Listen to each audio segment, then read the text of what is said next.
O que é isto? O que é isto?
Olá a todos, sejam muito bem-vindos a mais um episódio do canal de YouTube da Razão Automóvel. Eu quero começar este vídeo com um obrigado, um imenso obrigado. A Razão Automóvel já tem mais de 7 anos e o nosso canal de YouTube está quase a fazer um ano e temos de vos agradecer. Agradecer imenso pela vossa preferência, por nos visitarem, por subscreverem o nosso canal, por ativarem o sino das notificações, por nos seguirem no Facebook e também no Instagram.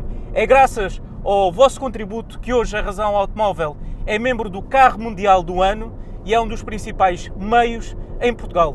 É por isso que eu também estou hoje nos Estados Unidos a conduzir o novo Aston Martin Vantage. Infelizmente não vou ter o tempo que gostaria para fazer este vídeo, portanto vou ter de ser um bocadinho mais sucinto do que aquilo que é habitual. Mas vamos começar pelo motor. O que é que eu tenho ali à frente em posição central? Tenho um motor V8 4 litros biturbo de origem AMG. Tem 510 cavalos de potência e está servido por uma caixa automática da ZF. É uma caixa bastante boa, eu estou a gostar da rapidez das passagens. Ainda assim não chega para uma caixa PDK da Porsche. Relativamente a números, bem, mais de 300 km por hora de velocidade máxima, 310 km por hora de velocidade máxima e 3,7 segundos do 0 ao 100. Portanto, não nos falta poder de fogo. Eu acho que hoje vou perder a carta aqui nos Estados Unidos e não vou regressar a Portugal. O barulho é impressionante, simplesmente impressionante.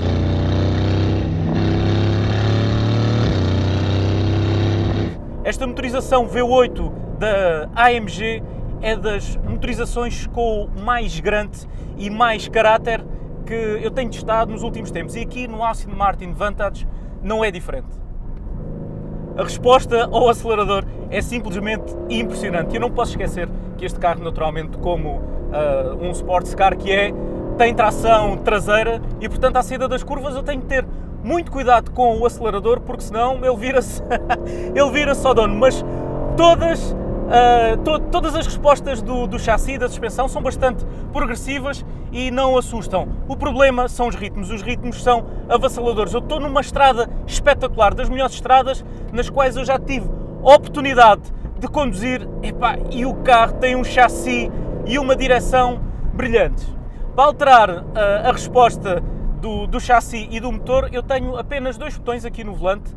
Tenho este botão que altera a resposta do motor, tenho o modo Sport, que é o normal, tenho depois um modo um bocadinho mais esportivo e tenho o modo Track, que é aquele que eu estou neste preciso momento.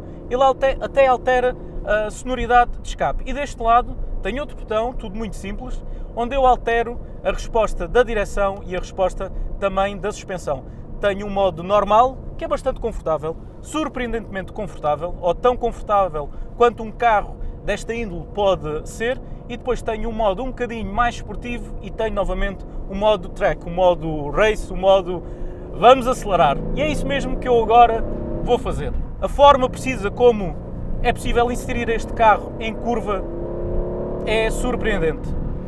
Mais uma vez, comparando com o 911, porque é o grande rival deste carro, este é o rival britânico, o rival inglês do Porsche 911, eu acho que ainda não está lá, não temos o mesmo nível de envolvência, o mesmo nível de resposta. Também não é, se calhar, tão confortável, apesar deste carro, como eu já disse, ser confortável, mas ainda não chega a 911, mas se não chega, caramba, está tão perto, mas tão perto. E este carro, se nas zonas mais reviradas, parece-me um bocadinho menos ágil do que o Porsche 911, nas zonas mais rápidas, o carro é mesmo muito estável, mesmo muito estável.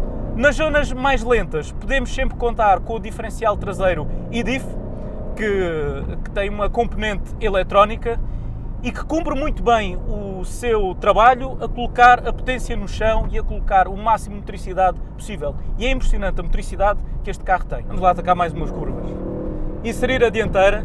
Ele escorrega um bocadinho de frente, mas com um pequeno aliviar do acelerador voltamos à nossa trajetória. Mais uma mudança. Adoro estas patilhas. Adoro estas patilhas. São grandes, são fixas, não mudam de posição conforme nós viramos o volante e nós sabemos sempre onde é que temos a caixa de velocidades para mudar quando necessitamos de relação. Simplesmente fantástico. Bem, apanhei agora uma grande pick-up, uma Chevrolet Silverado à minha frente e vou aproveitar este bocadinho para vos falar do interior. O interior está muito bem construído, os materiais são de ótima qualidade, a montagem também não merece críticas. Bem, mas esta consola é uma confusão de todo o tamanho. Tenho aqui botões e mais botões e não é propriamente a disposição mais fácil de utilizar e de entender. Nós temos de tirar os olhos da estrada para perceber o que aqui está.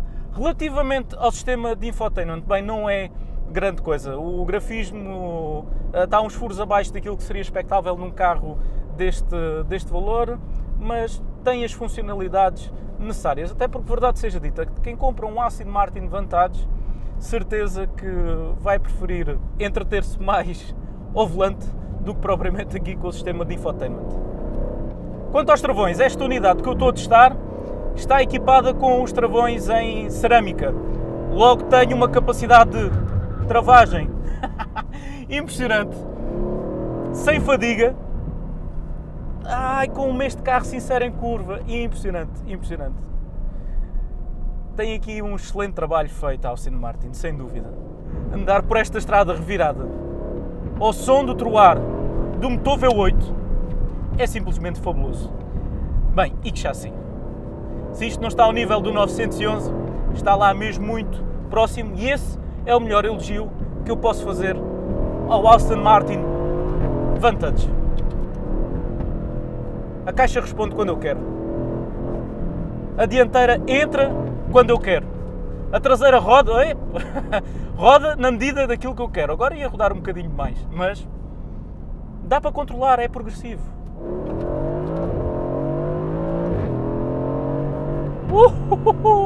Já eu não consigo falar agora, desculpem, mas tenho que concentrar porque vou mais a 9.